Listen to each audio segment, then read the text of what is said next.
Ivan berdiri menggunakan kaki kanannya. Mereka mematahkan pergelangan kakiku. Dia menyeka di ujung bibirnya dan meninggalkan stasiun kereta bawah tanah. Setelah mendapat pengobatan dasar dengan obat yang dibelinya di apotek, ia pergi ke markas ayahnya di kota itu.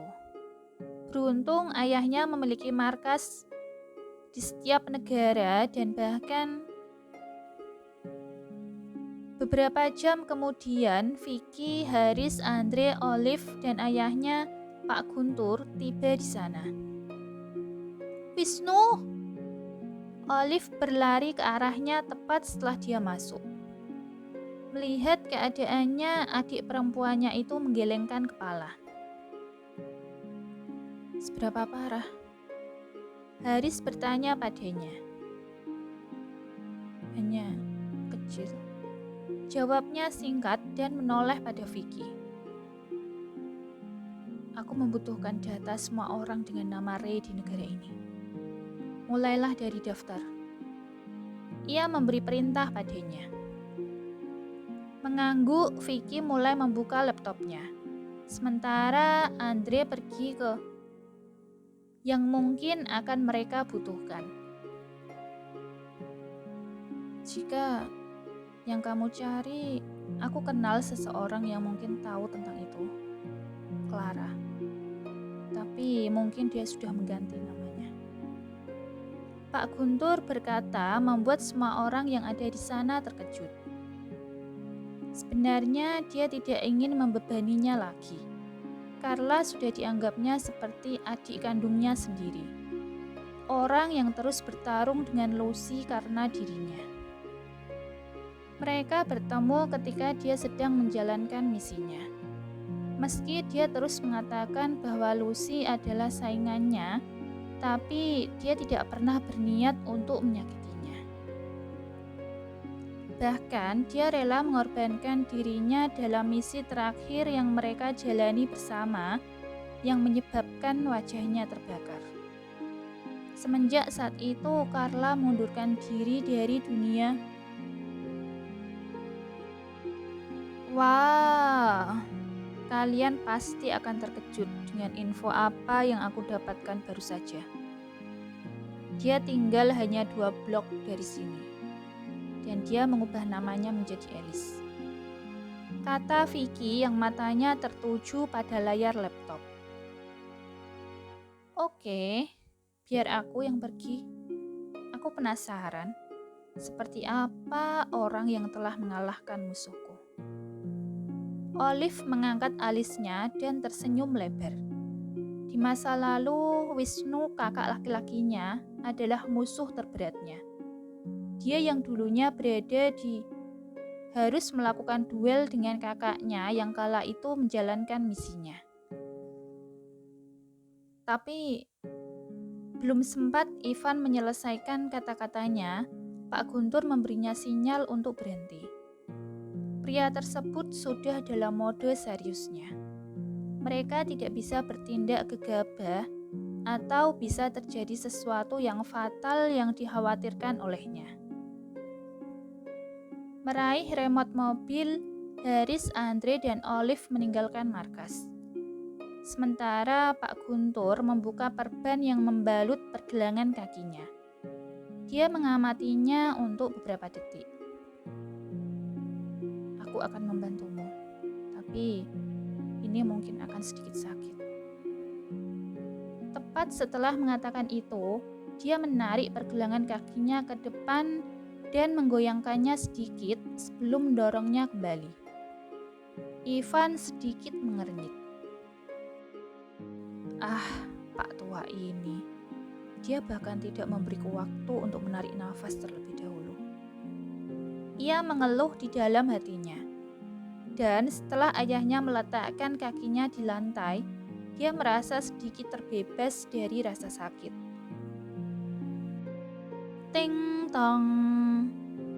Hampir jam 10 malam ketika mereka menekan tombol bel pintu salah satu rumah di distrik Saint Petersburg. Seorang wanita parubaya berjalan ke arah pintu dan membukanya. Ya, dia bertanya sambil melihat mereka bertiga. Nona Carla, tanya Andre. Dia memandang pria itu sejenak sebelum menggelengkan kepalanya. Bukan, kalian pasti datang ke rumah yang salah. Namaku Alice, bukan Carla. Senyum mengembang di bibirnya. Maaf, Nona Alice, kami adalah murid Anda. Kami ingin membicarakan tentang beberapa tugas yang Anda berikan pada kami. Bolehkah kami masuk? Haris bertanya dengan sopan.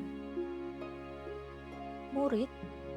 Wanita tersebut mengernyitkan alisnya sebelum mempersilahkan ketiganya untuk masuk ke dalam. Kelihatannya mereka bukanlah orang biasa. Apa yang kalian inginkan? Dia bertanya ketika mereka telah duduk di sofa.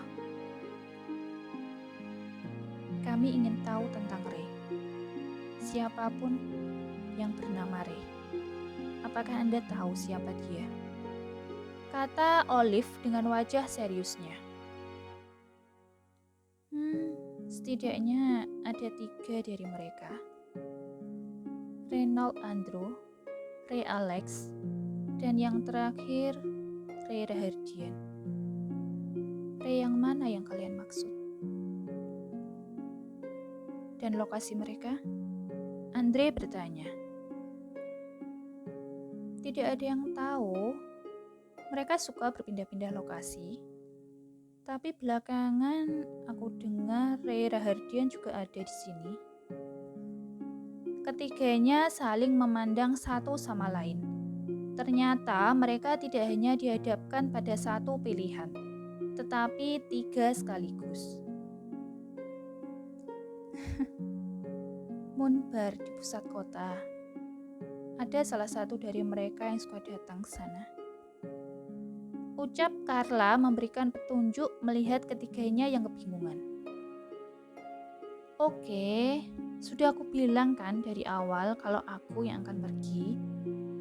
Dengan santainya, Olive berkata dan melirik suaminya. Sayang, ini bukan main-main. Keduanya mulai berargumen membuat Haris dan Carla mengalihkan pandangan mereka. Kalau itu istriku, aku tidak akan membiarkannya masuk dalam bar. Hanya aku seorang yang bisa menikmatinya. Batin Haris yang beberapa saat kemudian tersadar dalam realita. Sebelum masuk ke dalam bar, Olive memeriksa handphonenya, melihat pesan dari Vicky yang baru saja masuk. Adalah foto seorang pria berwajah oriental yang merupakan target mereka. Iya, mau tidak mau dia memang harus mengakui kinerjanya yang pro. Pantas saja dia menjadi salah satu orang kepercayaan Haris. Setelah beberapa saat menunggu, Olive tersenyum ketika melihat targetnya. Dia berjalan mendekatinya. Hei, jangan macam-macam, atau aku akan, pria itu. Andre memperingatkannya dari tombol intercom membuatnya tergigit. Hai tampan, sendirian. Ia menyapanya. Olive mengajak pria tersebut ke kamar VIP yang ada di lantai atas bar tersebut. Tepat saat dia membuka pintu, suaminya, Andre, perut pria itu lalu mengikat kaki dan tangannya. Dan itu membuatnya sedikit terkejut. Ternyata, dia tersenyum sinis pada Andre. Bicara sekali lagi tentang dia, aku tidak akan segan-segan untuk. Sekarang katakan padaku, di mana kamu menyembunyikan Rosalind? Dengan telapak tangannya, Andre menekan ujung dagunya dengan keras.